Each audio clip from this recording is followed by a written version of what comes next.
Space, the final frontier. These are the voyages of the starship Enterprise. Its 5-year mission: to explore strange new worlds, to seek out new life and new civilization, to boldly go where no man has gone before.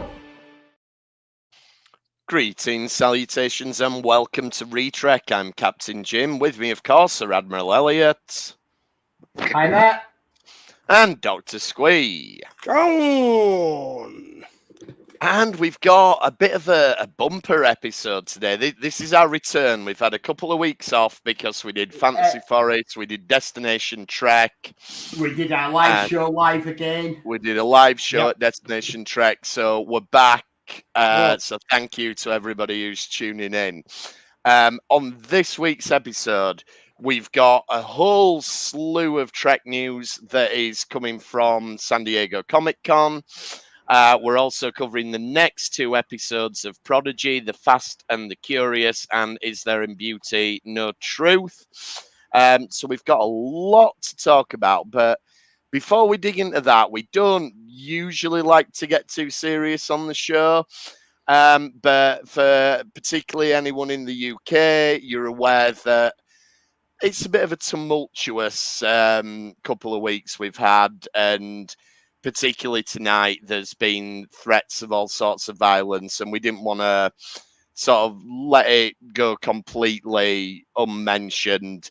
And we just want to say that, you know, where we do this for fun, but we do look up to the ideals that Star Trek presents, and that's the kind of world that we'd like to see more of instead of what we've got going on at the moment. And for anybody who's in or around any of that, we just want you all to make sure that you're safe and stay away from all of it. Yeah, I mean, I was just saying before we went on, the protests at the moment have come to Southampton, coming to Southampton as we speak, probably tonight where I am. And usually protests in Southampton have historically always been very peaceful, but where they're shipping in people for these protests, shipping not meant as any smart ass kind of wordplay, but where they are bringing people from other towns, like, and we've seen what's happened in the rest of the country. You know, I fully support any of my friends are going off on anti-protest marches, but if you're going to be safe, to be honest with you, with the way it's going at the moment, I would say just stay home until they've got this under control. There'll be time for making our voices heard. But yeah, like Jim says, we're here because we believe in Star Trek and we believe what it represents. We're calling them out on social media, letting them know they are what they say. And if you support it, you justify it. Nah, done with you. Yeah, this is an inclusive safe space for all here on Retrek, and I believe in the world of Star Trek. So if you don't believe in those views, I don't know what the fuck. Anyway. My work is doing a nice thing. Like, well, it's not a nice thing that you have to, but they've ordered personal safety alarms for anybody who wants one.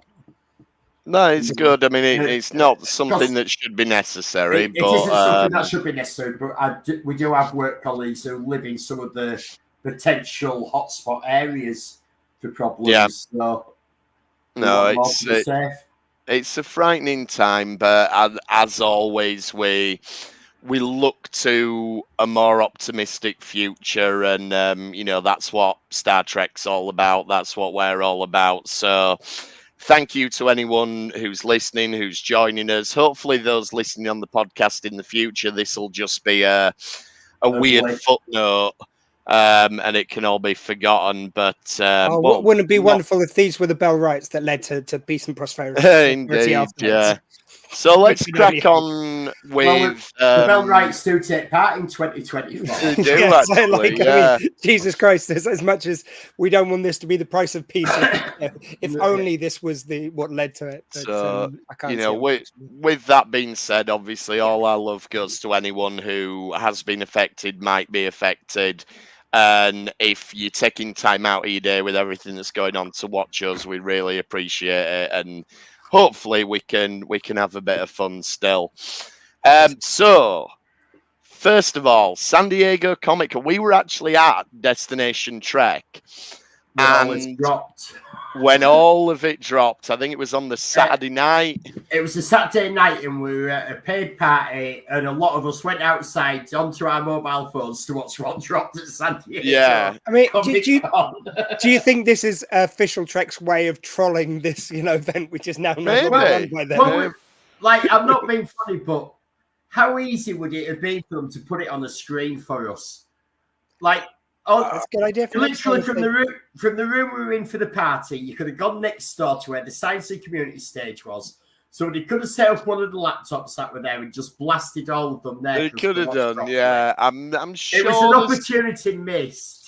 I'm sure there's possibly legal issues. Also, the poor bugger who sat there on a Wi-Fi connection trying to download everything to play on the screen. Yeah, but either way, everybody got to see it in due course. Yeah. So, I mean, all sorts to dig into around that. The long gestating Section 31 finally got a trailer. I wasn't blown away by it myself. I just didn't like the tone of the trailer. The music seemed really... The music seemed off, and the graphics, not the CGI, but the actual sort of like... The font and the way it was... using seemed a bit... To me, it almost seemed like it was trying to go, look how hip and cool this is. I was going to say, when I saw the trailer, I must admit, I was just like, oh, it's a teaser trailer. Probably I kind of thought the same thing about the font. But the rest of it, I was like, you know what? These teaser trailers are usually just cut to kind of look cool. Really doesn't give you much. I wasn't too bothered one or the other. It was exciting to see. There was a guy in there who was in the Office and quite a few other shows, really funny. So I'm looking forward to seeing him. But it was more then when I saw a kind of comment by one of the showrunners on it who was saying it's like, oh, this is going to reinvent Trek. This is going to break the stuff. Or you think, what Trek is like? Oh, no, look, we want Trek to be Trek still. So I hope this isn't the tone of the main piece, I must admit. Yeah, there's a reason we like Star Trek, and we're not massively into Star Trek veering off from being Star Trek. No, I'm all for experimenting a little bit within it, but I want it to feel familiar enough. And you know what? If this is totally a different tone and it's a one-off movie and everything, and it's enjoyable in its own right, fine. But I'm less excited about it now than I was before I saw the trailer, I think, which is the opposite of what a trailer should do. I think because it's had such a slow burn of series. Like, we did, back in 2019, we did a panel at Comic-Con, and we did Future Trek. And back then, there were already hints at the Section 31. So we're looking at, and it's going to be 2025. So we're looking at nearly 6 years. Yeah. This thing has been coming, and it's gone from, it's going to be a whole new series. Yeah. To now it's just I don't know, an hour and a half. Michelle Yeoh's won Oscars. Yeah. You can't have Michelle Yeoh for TV series anymore. But fair play to it. Unless you've got Netflix money, and then you get it after a season. Like I've said, since she won the Oscar, though, it's like it is really cool that she obviously loves the show so much that she wants to return to do it in some form. The role, And one thing I don't want though is like, it's like with Picard season 1, I felt they made the mistake of making the technology. It just didn't feel to me like Star Trek technology. Usually, no matter what time zone it is, there's something recognizable about it. Like, Discovery, when it went into the future, it was new tech, but it was of a piece to what had gone before. I don't want this to not feel like Star Trek. It's fine to do different tones, and you can do different flavors. Look what they did with Lower Decks, Prodigy. Like you've got so many different flavors of Star Trek, but they all feel like they're in that Star Trek world, and you've got to get that right. And maybe they're saving him for later, but where's Shazad Latif? I feel so bad for that guy.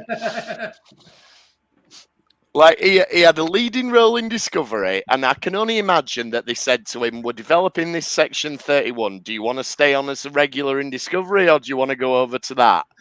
And he's thought, I'll go over. I get my own show. Like, I'm a season regular in Discovery, but... Yeah, I get second billing after Michelle Yeoh. Yeah. Yeah, he's thinking, oh, I'll have a bit of that. Yeah, so I do feel really bad for him if that's the case, but you never know. He might turn up. Justice for Ash. We'll start it. We'll start it Justice for now. Ash. Hashtag Justice for Ash. Yeah, we'll Today start we that start now. the Ash Wednesday campaign. Hey, there we go. So yeah, that was section 31. What else did we get? Strange New Worlds. We got a clip. Yeah. I mean, I'll be honest, very much feels Pissy Vulcan to me. I've not watched it. I'll be totally honest. Oh, okay. I'm not bothered. I know what it's about roughly. It's just that never appeals to me where they release full scenes out of things. I'm like, no, I want to watch it in context in the episode. It's like I never understood why they did that way. They sometimes do it with movies, like they go, watch the first 9 minutes of so and so. Like, no, I'll watch the first 9 minutes when I can watch the other 81 minutes. And this clip is like, it's like a minute long, and it's basically the pre-credit, like as far as I can work out, maybe a slightly edited down pre-credit. But that's all. It's not. It isn't. If you're going to do it, it's the least odorous version of that. Because when I clicked on it, I was hoping it would be a little teaser, like either a short clip or I think that's the thing. I think what I like when they drop a teaser is a bit like is where you get a couple of seconds of this, a couple of seconds of that, a couple of seconds of that, and you don't know if they're joined together, if it's related or what. But the trailer for Strange New Worlds looked like they was actually showing you several minutes. That is it. That's what it is. I think they've not filmed enough to edit together a sizzle reel, so they're just, this is what we've got. And so, yeah, I've not watched it. I'm making no judgments. I will wait and see. I've watched it once. Because you haven't watched it, I won't make any spoilers, but it looks like it could be very interesting. As an episode. They just I'm trying not to say. All I'm going to say is it feels more Pissy Vulcan, which isn't to my flavor. I like Vulcans to be logical, not pissy, and this seems to be the thing again. And then something we can all agree on is Strange New Worlds dropped a trailer. And again, we went to, which we will talk about in a few minutes, we went to Destination Trek. Strange New Worlds is clearly so popular. Yeah. Like, go to any Trek convention, and if not the majority, then there's two things that you can see straight away at all Trek conventions now. Lower Decks and Strange New Worlds. Yeah. There's so many people dressed in both. Oh, completely agree. I mean, the only thing which I would perhaps say is obviously a Star Trek convention, you're going to get people dressed as all Trek, and one can be more popular than others within the Star Trek world, but it's ones which can kind of reach out to some people who aren't Star Trek fans or traditionally, which tend to do a bit better. And animation, there's always that thing you've got to get people past it's animation, but it's really good. Trust me, it's a bit Rick and Morty-esque, but is not really a copy of that. It's got its own vibe to it. And you've got to get people there a little bit. That's the only reason why I wonder if maybe the viewing figures were a little softer than expected. I know some people who just will not watch a Star Trek because it's animated. Yeah. So I don't know. Yeah. But like you say, a tremendously popular. And I love the fact that in this trailer as well, their source is a thing they put before the VHSs back in the day. Yes. 30 years ago. And that's what they use. That's the fan service. That's the love that they're giving this. Exactly. Thank you. I remember that trailer. I mean, it started off as a trailer for and your friends. They are part of the dream that is Star Trek. Yeah, it was the one where they edited together all the clips, wasn't it? Reality and spread throughout the stars. Spread throughout the stars. Yeah. That was a brilliant trailer, though, where it was and then further into the future with the next generation. And you had Kirk going, I guess we weren't sufficiently entertaining. Yeah, that was... That was a great show. It was on all the VHS. I think that was when DS9 was launching because it mentioned TOS, it mentioned TNG, and then it was and now my limited edition VHS of the Emissary, the Emissary, the first one has that trailer on it. Yeah, and it was actually before that. It was the very opening to it was the Star Trek 6 trailer, Yeah. I but was gonna say that's they what then yeah. expanded it for the overall franchise trailer. But yeah, just brilliant fan service, very typical of Lower Decks. Yeah, and if you haven't seen it, it just looks like a kind of like, oh, it's a weird trailer. I feel like it's the sort of thing that if you don't know the reference, you'll know they're referencing something. Like, Yeah. I know there's some sort of reference here, I just don't know it, you know. Well, but it's fine to watch on its own. It is very much VHS promo, isn't it? And on their final mission, what are you talking? And then you get them, what are you on about? Yeah. And that almost gives you a bit of hope that maybe it won't be the final mission if they're acknowledging it. But showrunners have been teasing it, saying it's like, you know, if you watch it, that's how we get people. Yeah, Mike McMillan's been saying, watch it. Yeah. All you have to do is watch it. Be subscribed to Paramount Plus and watch it there. Don't watch it on the side. You need to watch it on Paramount Plus. Yeah, and watch on Paramount Plus, so then Netflix can poach you off them and have more Star Trek series than bloody Paramount Plus. Well, I mean, the good thing about the idea that they're doing these Section 31 TV movies, and when you look at something like South Park, for example, on Paramount Plus, they do keep dropping these movies that are basically extended episodes, but that might be how Lower Decks lives on. Yeah. Even if it doesn't get another season, it might just keep getting movies. A couple of movies every couple of years I'd or be whatever. very happy with that. If it has to be dropped as a series, I would be so happy if we still got future Lower Decks in the way of extended episodes. So yeah, 3 parters. absolutely. And also the I'd say probably the threshold for Paramount Plus to get it over the line. The reason possibly why Netflix brought out Prodigy was the viewing figures were probably like on the bubble, but I feel like Netflix has got more money to be able to spend, whereas Paramount rely on theirs really hitting hard for them to justify. I think you'll probably also find that Netflix has a much higher viewing figures than Paramount is reaching. So we are really like, that's the one for me. I obviously I want Lower Decks to continue, but I feel like they could bring that in for landing. It had like a decent number of series, whereas Prodigy, I really wanted to get a crack of the whip. I feel like it's ending its voyage earlier than it should do by a long stretch. Definitely. So that one is the one I'm really hoping continued. If I had to pick between the two, but obviously I want them both to keep going. But now I do have to administer a slap on the wrists to San Diego Comic Con because they did something very naughty, which was where they were teasing a Doctor Who Strange New Worlds crossover. And the Doctor Who account tweeted out the silhouettes of Mariner and Boimler. And there was a brief bit of excitement where it was like, oh, are we actually going to get a crossover? And then the next day they announced, this is the crossover. And it's a crossover between 2 of the crappy mobile phone games. Yeah. Where them ones where you don't do anything, where you automate a different thing and it generates cash, and then you collect the cash, and then you automate a different thing. And then, so Doctor Who's got one of them games. Strange New Worlds has got one of them, not Strange New Worlds, Lower Decks has got one of them games. And they're both crap. And they're doing a crossover between the 2 of them. And fair enough, but don't tease it as if we're actually going to get a proper crossover. Although RTD is now pushing for like, please write in, please do, because he wants that to happen.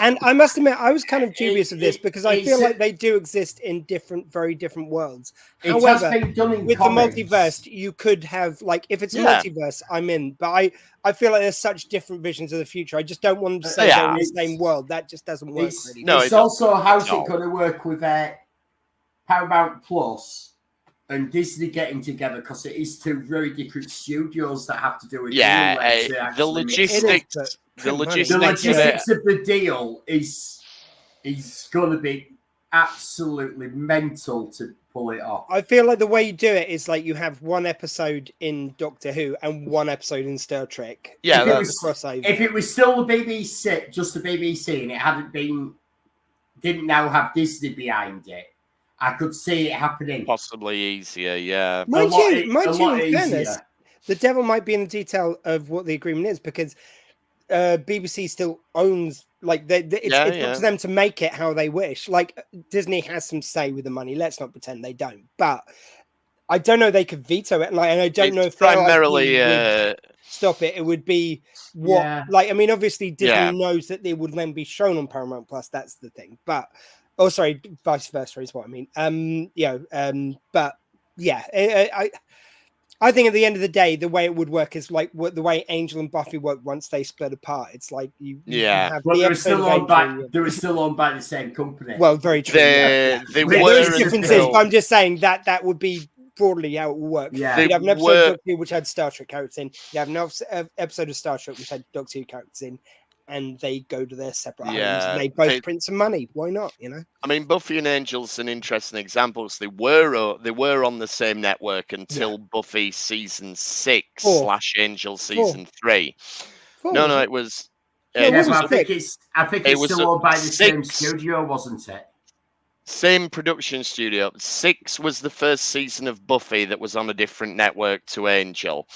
And that was concurrent. It was because it was after graduation. Because I remember they do a telephone call.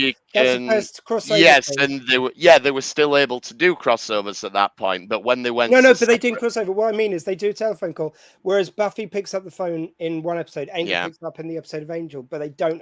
But then 2 episodes later they did. But no, trust me, I am right on this. But you can Google it afterwards. Oh, you can Google it. All right. I'm sure I'm right as well. Well, you're not. When we got to season 6 of Buffy / season 3 of Angel, they weren't allowed to cross over, which is why you got this thing that Buffy had come back from the dead, and you had Angel say, "Oh, I'm off to meet her somewhere in between LA and Sunnydale," and then Buffy said, "Oh, I've just been to meet her somewhere between," and so they weren't allowed to cross over again for a while after that. When it was the phone call with season 1 of Buffy. The phone call was we're devolving into a Buffy. No. I think I might be wrong, and I'm admitting it because I think the phone call was at the start of season 4 of Buffy / season 1 of Angel. Yeah, you're right. My mistake. That's why I was thinking of the parting of the ways. My mistake. I can admit when I'm wrong. There we go. So I imagine it. We don't want a situation like that where. They can meet in a comic book and you can say in the show, "Oh, I met the Doctor last week." If you're going to do it properly, work out the logistics yourselves. Anyway, let's talk about Destination Trek for a bit, which was the convention we went to weekend before last. Yeah, not last weekend. Weekend before that. And it was awesome again. And we were invited to do our When Trek Goes Wrong at the Movies show on the Science slow burn Community tour stage. Very slow burn tour. We've now been to 2 venues. Yeah, actually, we've done 3 venues because we've also done the O2. That wasn't When Trek Goes Wrong at the movie. Yeah, but it was still re-Trek. No, but it's not a tour. A tour has to be the same show. That was the tour. We're talking about. That was a we're talking about when Trek Goes Wrong at the Movies 2024 tour. Yeah, it's done 2 venues. It's done two big venues, and we just want to say to everyone who was involved in getting us there, like particularly Jamie, who was in charge of the stage. And we're extremely grateful Emma, for the opportunity to do it. Our favourite handler. Emma, who looks after us above and beyond the call of duty, to be honest. But we did buy a cake, though. We did get her a cake for her birthday. It was a birthday on the Friday Destination Trek, and we remembered. Of course, and I think you sort of broadly said this already, but thank you to everyone who attended on on Sunday at 11 o'clock. It isn't exactly the most glamorous slot. We're not complaining. We're very happy to get in. But for people to kind of show up, we had a decent audience, and someone even said, which I think is very generous of them, I'm very proud of the show we do, but they said it's like our best panel of the event. So thank you very much. Check us in the post, of course, for that one. Yeah, anyone who wants to say that can say that as loud as and often as they want to. But we had great fun doing it. We did. It's one of these where, if you know us, you know that we love Star Trek and it's all tongue in cheek, and absolutely it's a comedy show. And I think we're. Oh, sorry, Jim. I was just going to say our most special thanks, obviously, our philosophy on Retrek is to piggyback on the shirt tails of people who are far more talented than us. And in that vein, we were really lucky to have Ed join us, Ed Zephyr, who's been on the show, and Emma Thick, who plays an undisclosed. I was going to say plays an undisclosed role. Oh, sorry, shit. Okay. Well, no, I think people should know. Yeah. So the punchline of the show, would not be possible without Emma Thick. No, exactly. Massive thanks to Emma Thick. So, and we were just saying, put them together, and she creates this wonderful creation. And because she's physically incapable of half-assing a cosplay. She cannot do it. She has to do the best cosplay you've ever seen. Or that's it. I just thought, like, while we're talking about the panels, it might be good to sort of do those first. There was loads of kind of science ones, loads of the science of Star Trek, that kind of thing, which were absolutely great. The cosplay competition was up on that stage, which we were on, which had Emma. I enjoyed it. I can't remember her surname, Claire, and she did the music on the flute, and she did the music. Yeah, that was great. That was really great. We had straight after us, there was Trekking Up North. Yeah. Really good fun. Really enjoyed that panel. Lovely people. And I want to give a shout out. Of course, me and Jim did the best episodes of Trek pitch. So I picked things, and Jim was on duet. I did duet, and we both lost to Times Arrow, bizarrely, but you know, I did win at auctioning. You did win at auctioning. Well, just a shout out to the guy who did before we get into the auctioning. Just a shout out to the guy who did do the pitch for Times Arrow. There was also Picard, The Last Generation, and loads of other fine episodes pitched. Obviously it wasn't judged on the pitches, just on the episodes. But no, I'm just kidding. Everyone did wonderfully, and just like to get up there and do that. There was kind of like, I don't mean this as faint praise to anyone, because everyone did a wonderful job, but I think there was some more confident pitches than others. So anyone who gets up there and does that, especially if they feel a bit nervous, I think it is a wonderful thing, and I wanted to celebrate that. So that was great. Auctioning. So what did we win, Elliot? Well, I'll start with the one that we made Kirsty take on to put on her bedroom wall. We got the poster for Star Trek 5 that we give her at the end of it for coming up with the best. What does God need with a spaceship? What did she come up with as well? I can't remember, but you. I think it was rude. That sounds about right for us. Yeah, so we sent Kirsty home with a Star Trek 5 poster that I'd bid on.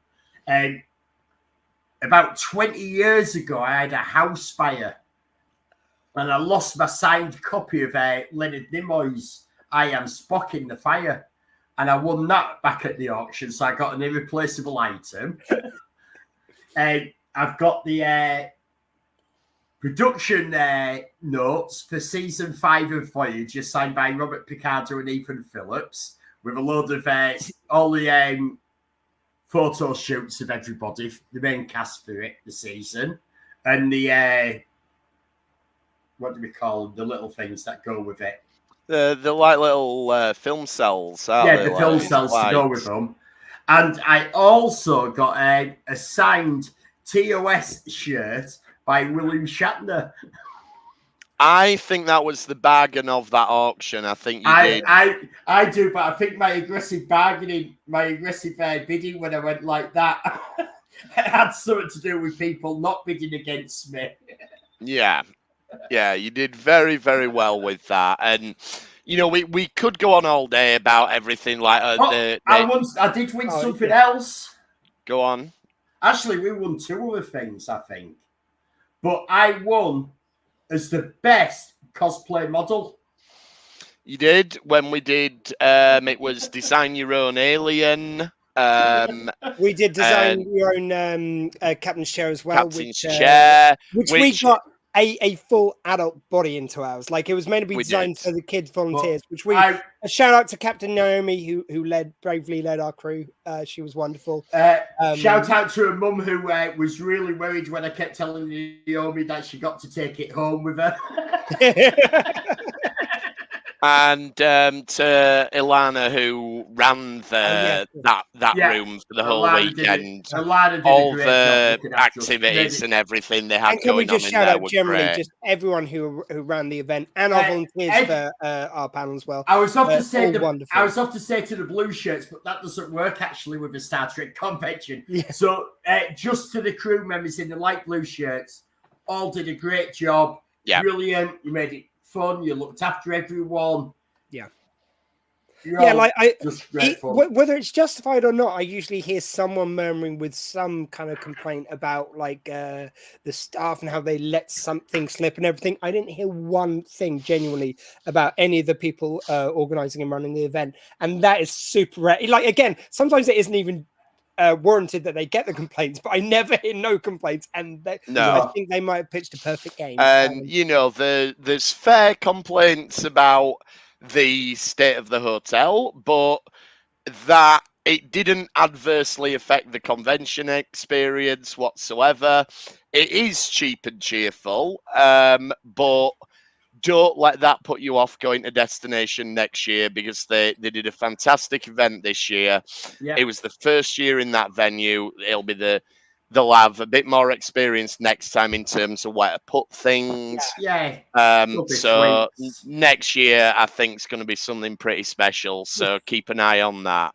Before we move off it, though, I also just want to give a little shout out to the photos which we got done. I first of all want to shout out. You'll see little Quark behind me here, just there.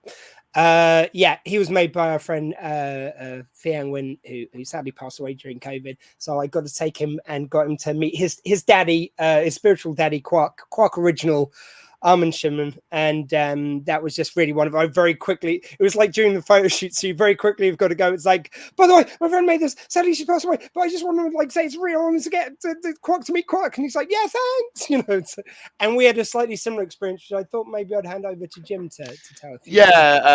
Marina Sirtis got to meet without boring everyone with the story, but when I was very poorly a few years ago, Dr. Squee interviewed Marina Sirtis, and she actually recorded me sort of a get well soon message. And ever since then, I've always wanted to meet her and thank her for that. And at this event, we got the chance to do that when we had a picture taken with her. And as Squee said, it was very much, she was a little bit befuddled. But yeah, that's great.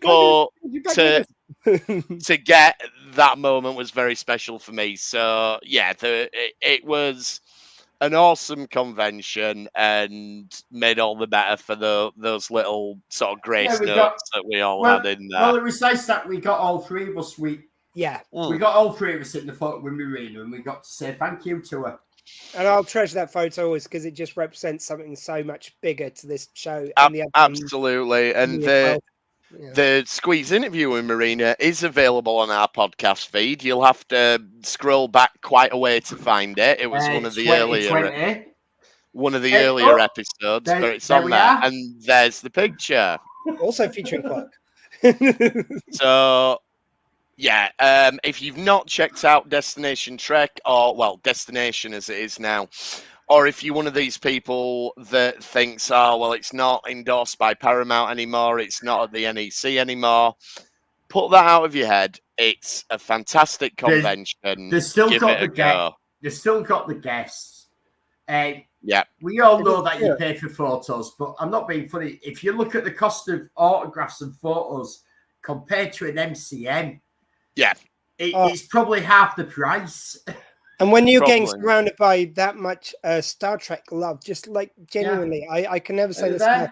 The spirit of Trekkies, not only is this event dripping with love for that, but you just get to spend so much time with like-minded people who just get it, and it's just absolutely it's fun to do that.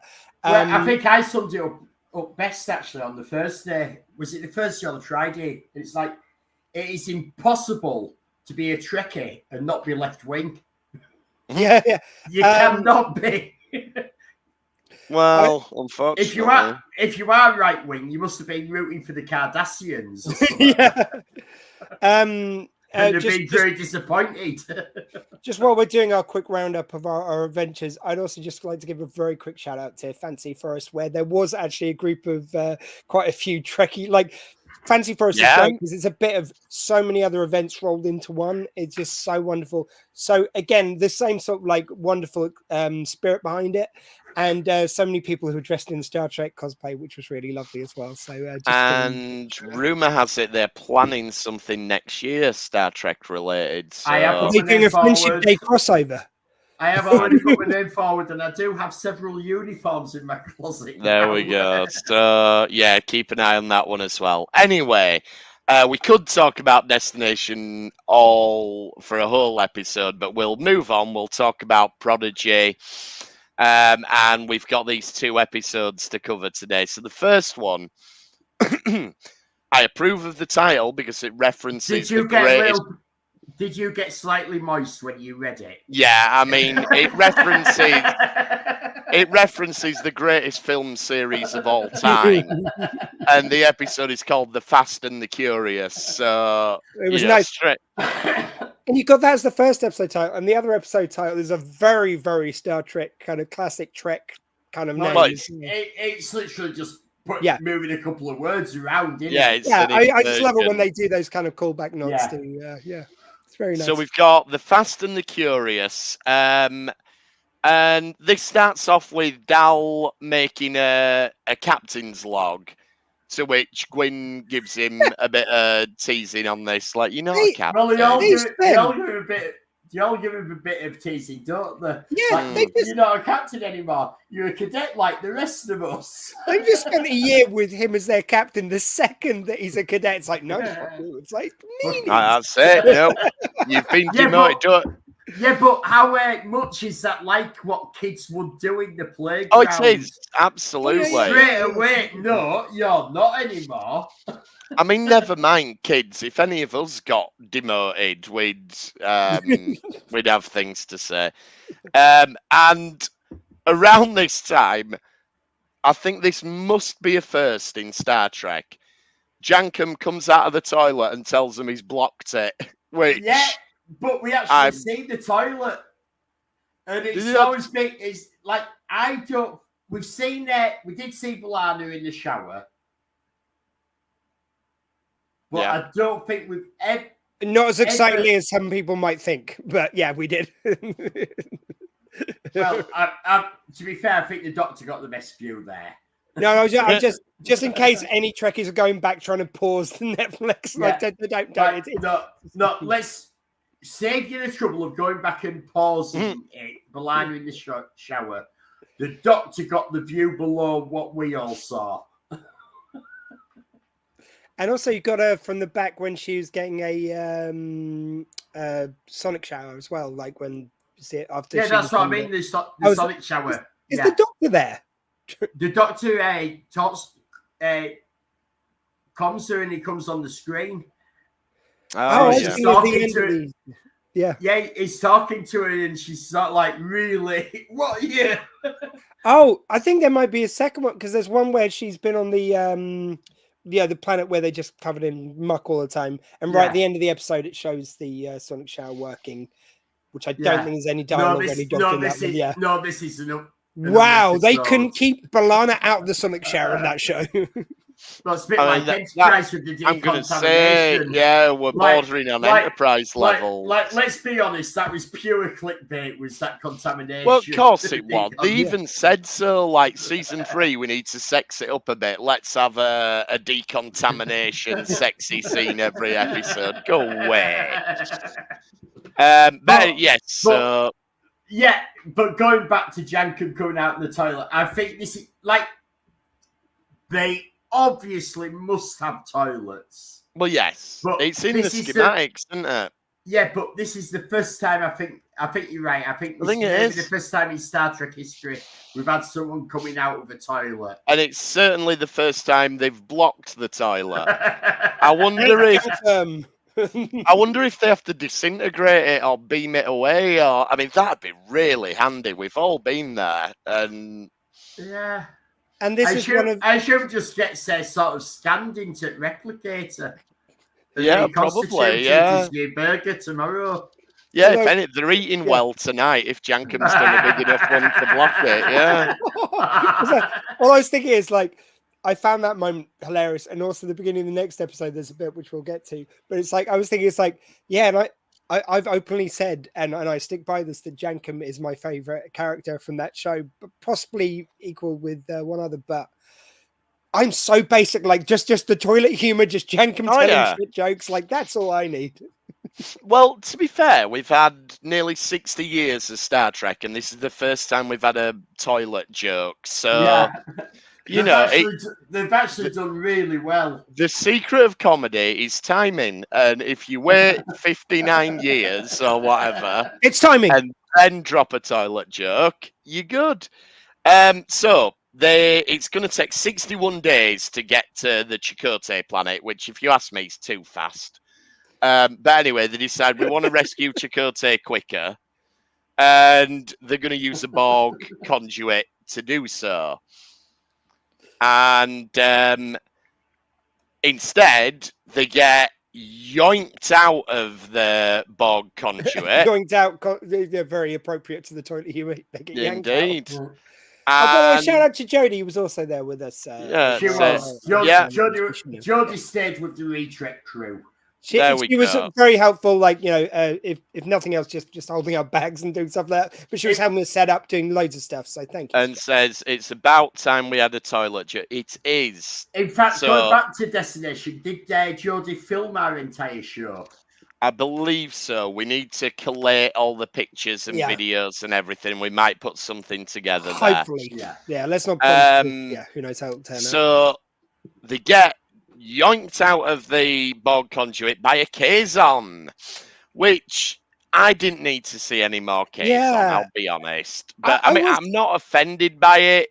The Kazon in this episode's fine, but I mean, to be honest, that kind of sums up this episode for me. It's like if it was in a lesser or less consistent show, this would be a fine episode. But I think this is the poorer cousin of this series. It's fine. It's not bad, but it's not.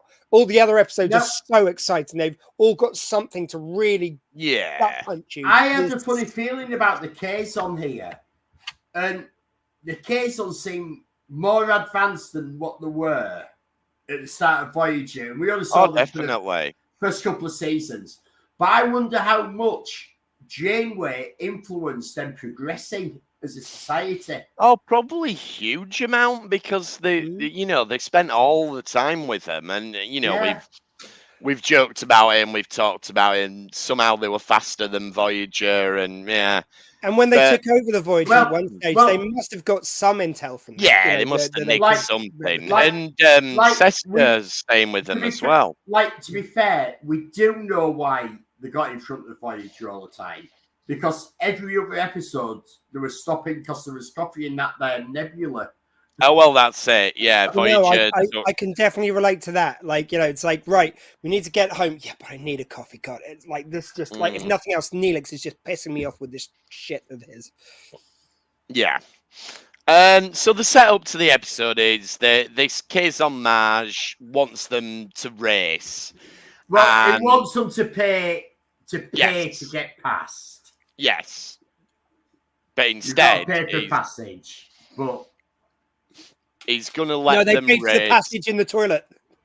Yeah, he's gonna let them race, and that's basically what we do for the rest of the episode. It's our characters are in a couple of the ships. There's enemy racers that turn out to be robots. Now, what is nice is we do see these new Kazon ships, and there was only 3 Kazon ships showed in Voyager, just at various different scales. They kept scaling them up and down. Yeah, and they were all variations on a theme as well. They weren't hugely varied.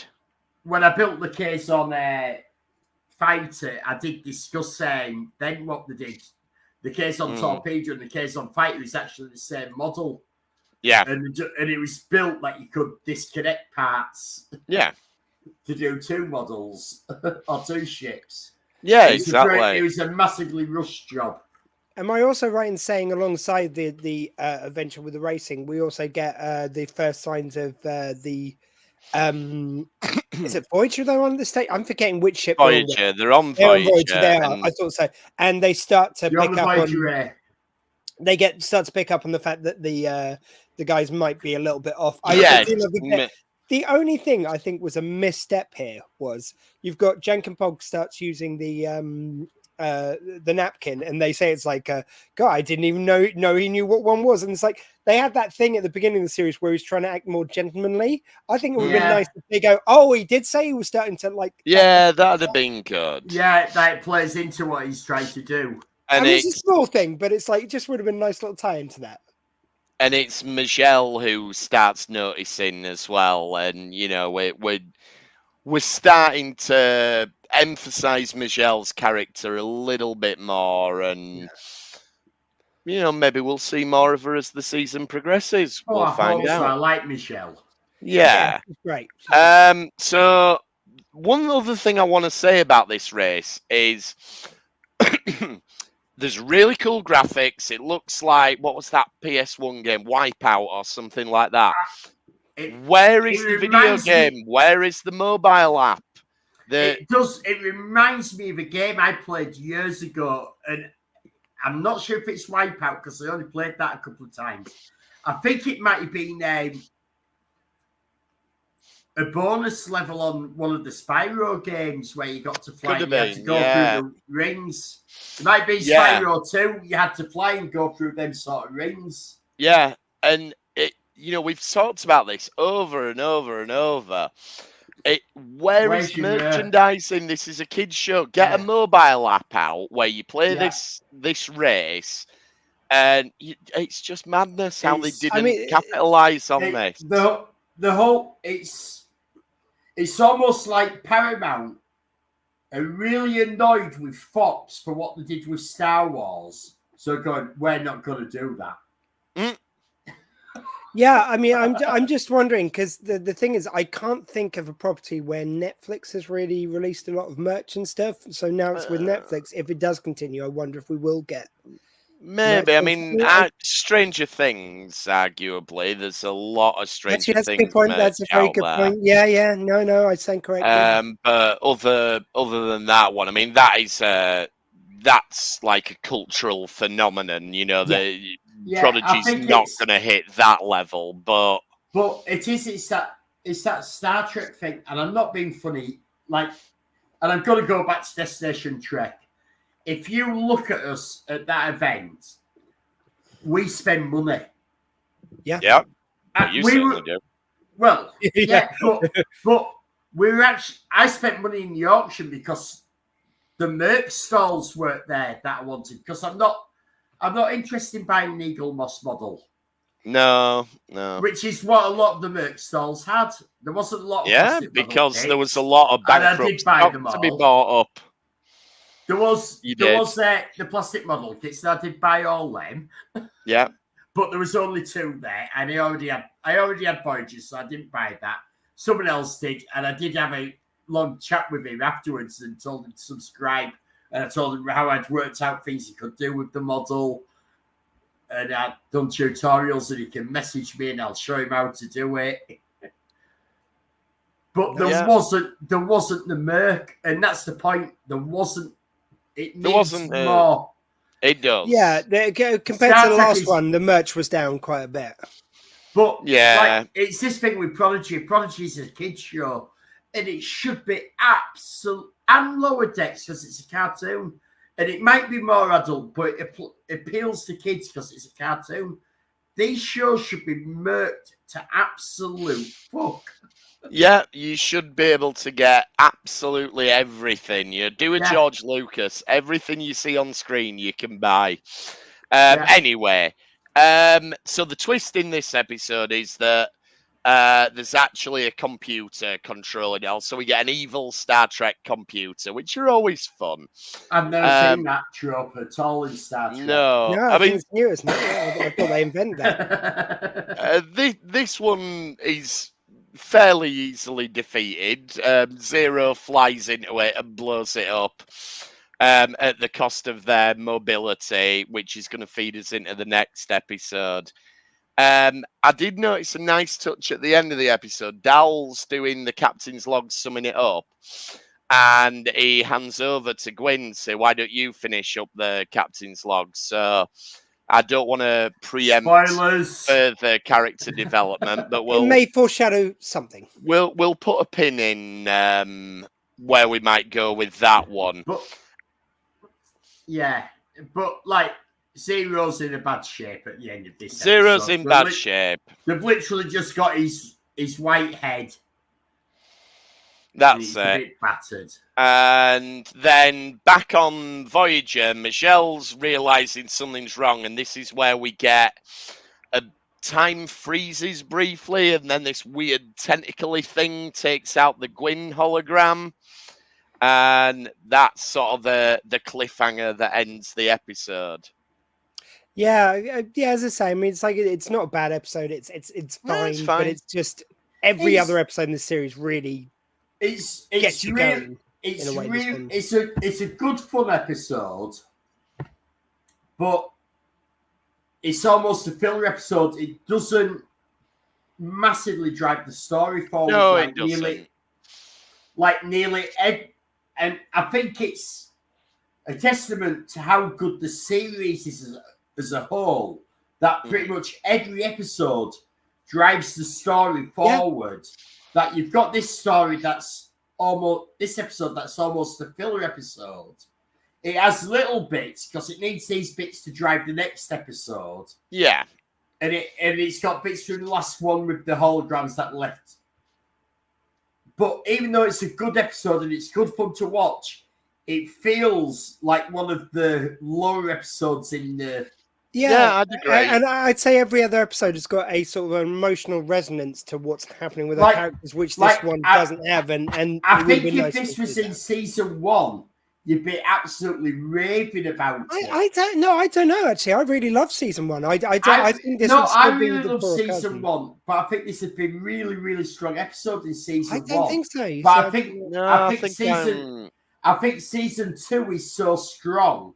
It makes a standalone-ish filler episode feel a lot worse. I would say even in season 1, I would feel like this because season 1 always every episode was so exciting. It was so felt like it still was connected. I'm season 2 is infinitely better, but season 1 was infinitely great already. It's like double infinity. Yeah, I think ironically, this might actually be my least favorite of all 2 seasons. I think but it's still good. Ironically, for an episode about fast racing, there's very little momentum in this episode. Yes. And we do get him, he says it. It's just what he does. Yeah, go fast. So, next episode then, Is There in Beauty No Truth? Which, yes, it's an inversion of Is There in Truth No Beauty from the original series, which was the episode that introduced the Medusans. And we get a return of the funky glasses in this episode that we had in that original series episode, which is pretty cool.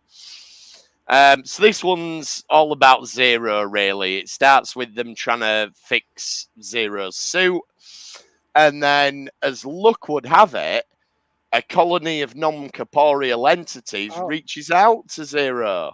And just after they've established that that's what's happening, they then go for the Jenk and Pog joke, which is like, sounds like a planet of nobodies. Get it? Because Medusans don't have any buddies. They've got no bodies. And it's just him for like a good 10 seconds just laughing to himself. Everyone else just standing there, stony face.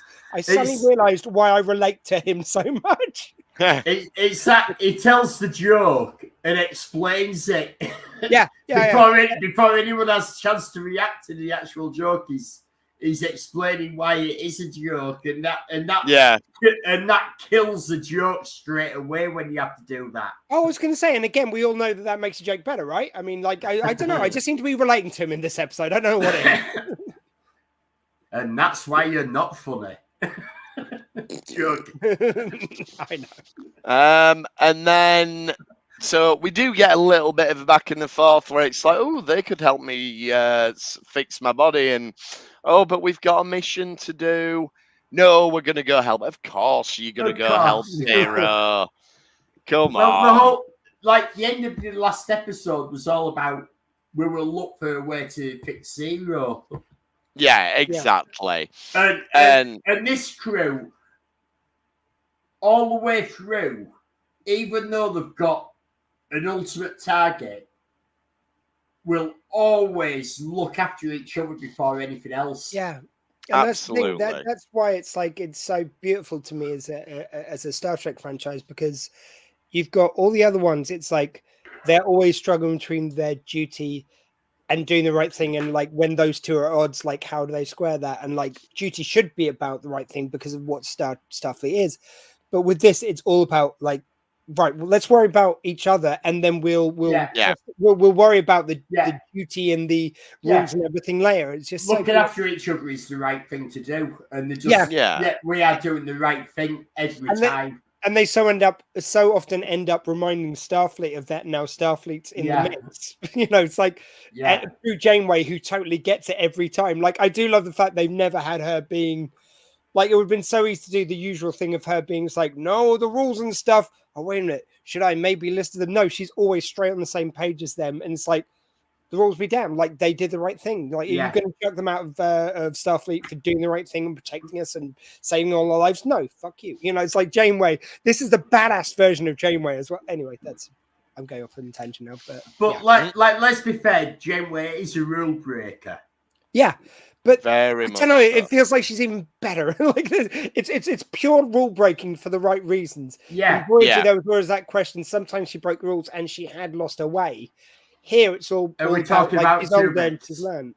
Well, Tuvix, you've got. I was bringing up actually. I was thinking of Equinox, but like, no, not Equinox. Sorry, what's the one where her and Chakotay end up at odds about what they should do? Scorpion.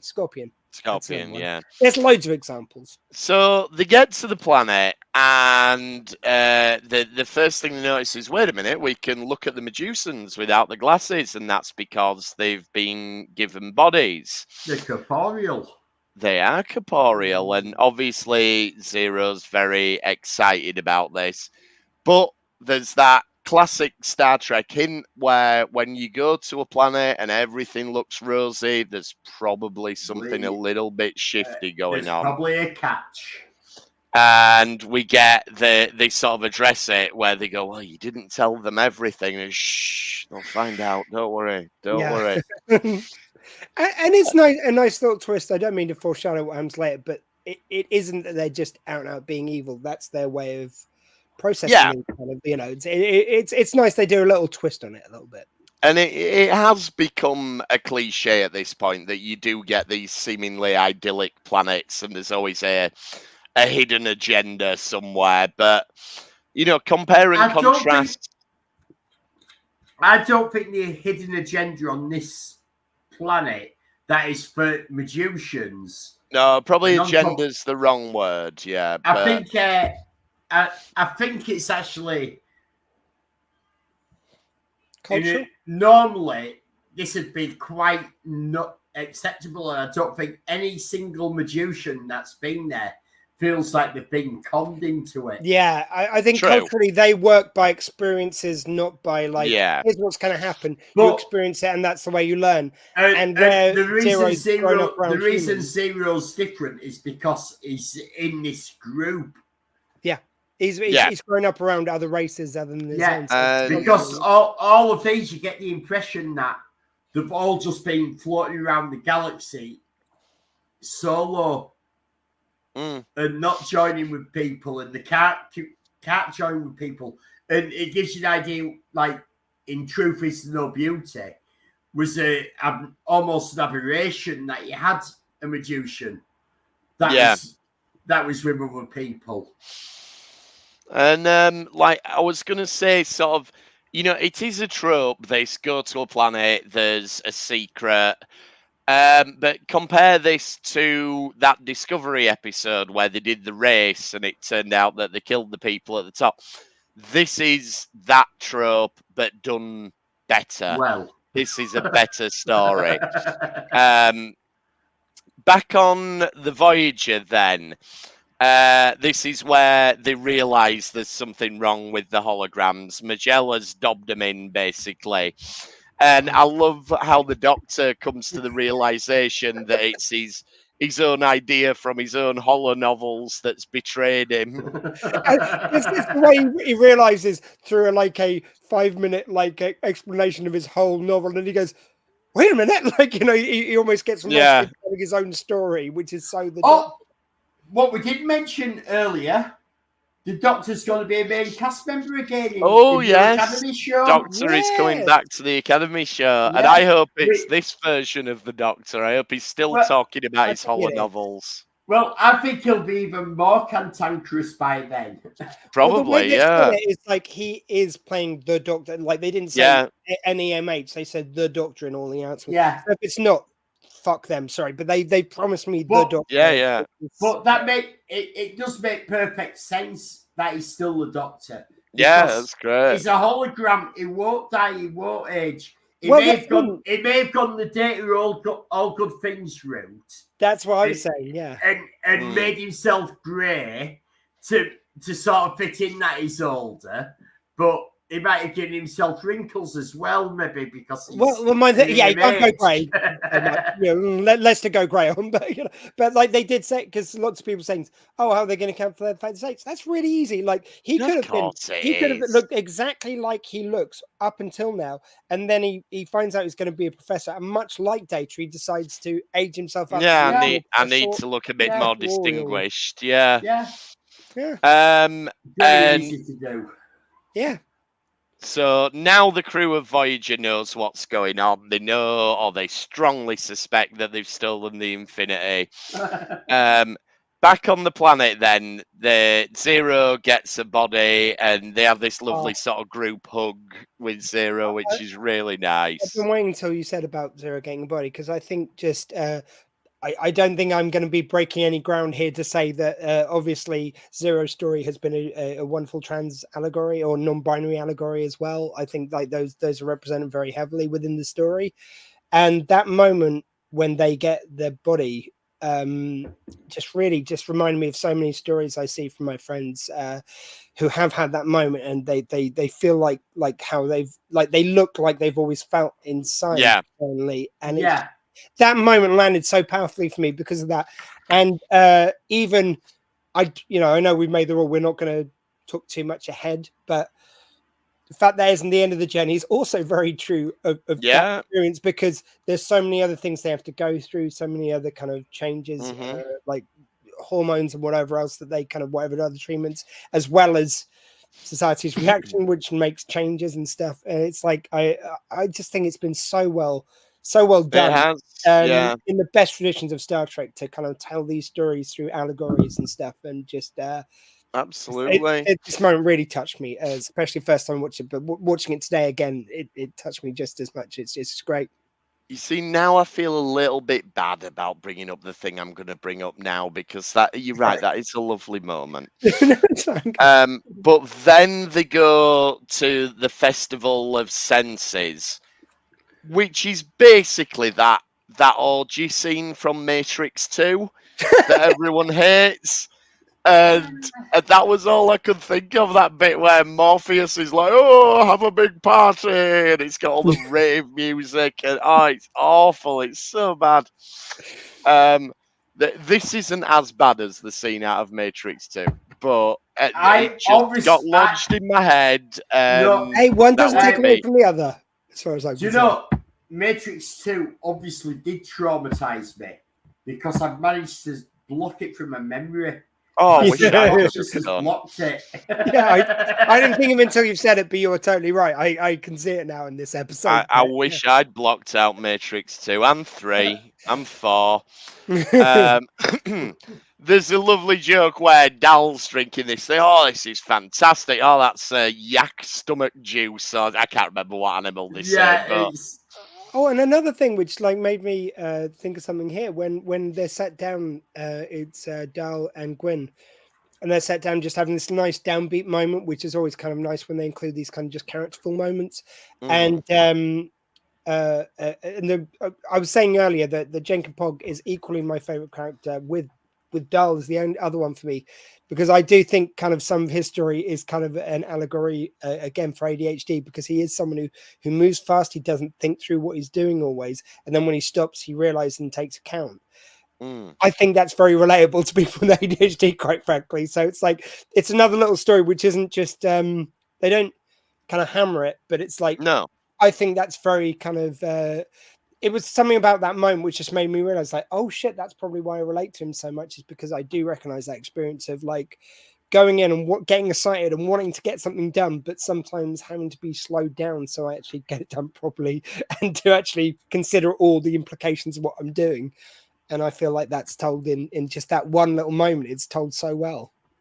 Yeah, and that's again just testament to how well written this show is.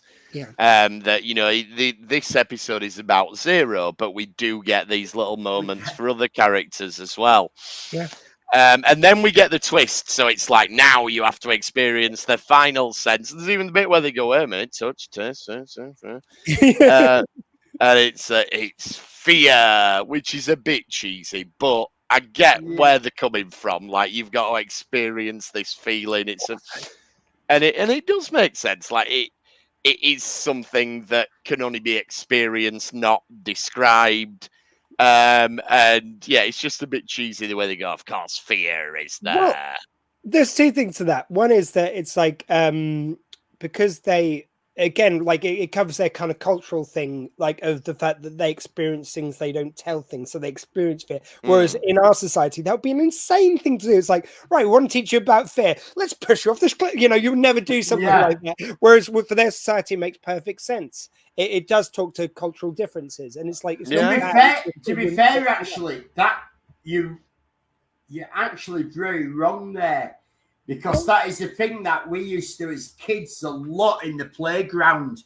Someone sat on the wall and you'd walk up to them and you'd push them and catch them at the same time, as if they'd be there, tell your mum I saved you. And that's a little different. But it's that it's going into this being a kids show, playing on that. We're doing that fear thing. But you're saying I was wrong. Like, that wasn't what I was saying. Like, that's something that happens when you're kids. It's not a teaching method, which I know their organized teaching method as opposed to something the way we do things. Yeah, but it's something kids. That we do as kids. It's but I don't we do as kids. I don't think this is a kid pushing another kid. This is this is their societal norm. Yeah. No, but this is a kid. Let's never forget. Like, I know we watch this as adults. But let's not forget, this is aimed at kids. No, it's a family show that adults can enjoy. It's just a different point to what I was making. And I think that's where it comes in that, fear is something that you... it's related. It's not way an organised society would, like, you know... absolutely. Now we're going to teach you about fear. We're going to burn you like... But what I mean is you're wrong that kids would push you off a cliff. No, I didn't say that, though. I'm not wrong because I didn't say that. But they'd catch you at the same time. I'm not saying you're wrong. I'm just saying I'm not wrong because that wasn't what I was saying. We're making 2 points, which are both valid. What I was going to add to that was just like, also, I do think for a kid show, it was very nice that it's like, you want to show fear and stuff. And I think actually that would be kind of speakable, the way their eyes kind of like go to the confused and kind of pool as opposed to eyeball. I thought that was kind of nice and a bit eerie. Like, it may seem a little cheesy as adults, but I think that is a nice way of fear and something a little off kilter for kids. And I love the ending of, you know, they go to warn Zero about it and they end up all finishing the race together as a group, which is just, again, reinforcing the camaraderie between them, the solidarity with them. Yeah, and it's a great ending, which ties in nicely to Zero's decision to leave. That's, you know, yes, I've got these things here that it might not last forever, but this isn't where I belong, Ooh, sort of thing, which I it think is also great. kind of ties in a little bit for Hollow Gwyn's sort of like the end of her little bit, where she's kind of like she like her heart rate on the monitor starts going wild, and she gets so scared, and she's going, it's like, don't make me do this, don't make me do this. And there was kind of a very big moment of fear that I thought was very nicely done. But it was kind of weird because Janeway, as opposed to just going end program, like she gives a nod to the Doctor to then say end program, which I'm like, you could have just saved her like a couple of seconds. It's because Janeway's on a warning after Tuvix. Like, she's not allowed to kill anybody anymore. She's got to check that it's okay to kill. So even if it's a hologram, she's on a last warning for murdering people. I'm wondering if they tied that in on purpose, or if that's just a sort of coincidence. Maybe, and I suppose the contrast is that Hollow Gwyn is on her own, whereas they're together as a group. And they're both facing fears, but the outcome is very, very different. Yeah, I honestly didn't think about it until we're talking about it now. That's kind of interesting. No, me neither. And yeah, that wraps up the episode. Voyager is now aware of the threat of whatever these things are, which we're not going to give mega spoilers. But what I will say is, if anybody watches us, and for whatever reason he's not up to date or thinks, I'm not that bothered about Prodigy, but I'll have a listen to what the Retrek guys think about it. You must watch these next 2 episodes before we start talking about them, because the level that Prodigy has taken itself to up until this point, we're about to leap. These next 2 are what would have been the mid-season finale, and I don't know if you've noticed. Delivers. I don't know if you've noticed what's really lovely about this season is every 2-parter times perfectly that we do it in one episode. Yeah, it does. It works out. And as I say, this 2-parter would have been the mid-season finale if it was done in 2 blocks of 10, as they did it with the first season. And it is epic enough to feel like they could have had a mid-season break after it. So watch it anyway, because it's awesome. And if you watch another series, and if you watch it, we're going to get it renewed. And yeah. Cartoons may not be your main passion, but this is great Star Trek. It is. And some of us absolutely love it. Yeah, so watch for us who love it. We need a hashtag save Prodigy. I'm sure there's many. Banner, banner just put on the screen. We can only do hashtag justice for Ash. That's what we're all about at the minute. We can only have one. Ash Wednesday is the campaign. It's the Ash Wednesday. We can only have one call. Also remind people when Retrek comes out. But yeah, we will be back next week to talk about what would have been the mid-season finale and what is an absolutely epic 2-parter of Prodigy. If you've not watched it, do yourselves a favour and watch it. If you have watched it, watch it again, because we are going to spoil the heck out of it next week. And I'm very excited. Very excited to talk about it. In the meantime, you can get in touch with us. We're at RetrekPod on X. We're retrekpod@gmail.com. We're all over the various social media, including Retrek Model Studios on YouTube. Whoa, you broke up a bit there, Jim. Sorry. Oh, I got you. Okay. But currently, I bought a phaser rifle at Destination Trek. I had a bit of an accident with it. It came with this strap that got caught on the door handle, and it pulled it out of my hand. It fell down. A couple of bits came off. So I've got home and I've taken it apart and I'm rebuilding it and repainting it as it should be. And I've got all the screenshots from the original studio props. So I'm replicating it now into how it should look. The only thing which can make this purchase any better for you, Elliot, is to have to take it apart and re-put it together again. That's like your dream. Well, I've already started a bit of painting. It maybe doesn't look a lot like it, but once this is in copper and stuff, you'll get the idea instead of the stupid gold printed looking material. and you see that is just, you know, what's the phrase? Making what is it? Out of what, isn't it? Enhancing. No, what's that phrase where something bad happens and you make something really good out of it? Making lemonade out of lemons. That's it. Making lemonade out of lemons. That's what Elliot's doing there. Dr. Squee, what have we got going on with the Dr. Squee show? Well, we mentioned Fancy Forest. I got to sit down and talk to not only Madam Misfit about the latest things happening in her world, but also Victor and the Bully. So that's going to be this week. Fantastic. And we'll be back next week to talk about the. Can we just give a shout out? I think it's about 6 weeks till we'll be seeing Madam Misfit next. Oh yeah, it will be. Yeah. Big Something like friend that. of ours, Sarah Jane. And if you do love like Madam Misfit and Sarah Jane, she has a new album out now, Vitamin N, that you can order. You can pre-order it. You can pick up your physical copies at all of the gigs, including Nerd Night 2, which is in September, where we will be in attendance. Even Bright, you can buy tickets now, and please do look up her singles, Pay It Forward, and was there another one of the Game On's fairly recent, yeah. And we are all in. Obviously, we are the backing vocalists. We are the backing vocalists, and we're not making that up. That's actually true. Yeah, I mean, there might be a room full of people from Nerd Night 1, but look, we were the main ones, I think. Oh, of course. So, yes, we will see you next week to talk about the next episodes of Prodigy. Thanks for trekking with us this time, and we will see you next time on the Retrek. Thank you. LLAP, and make it go fast.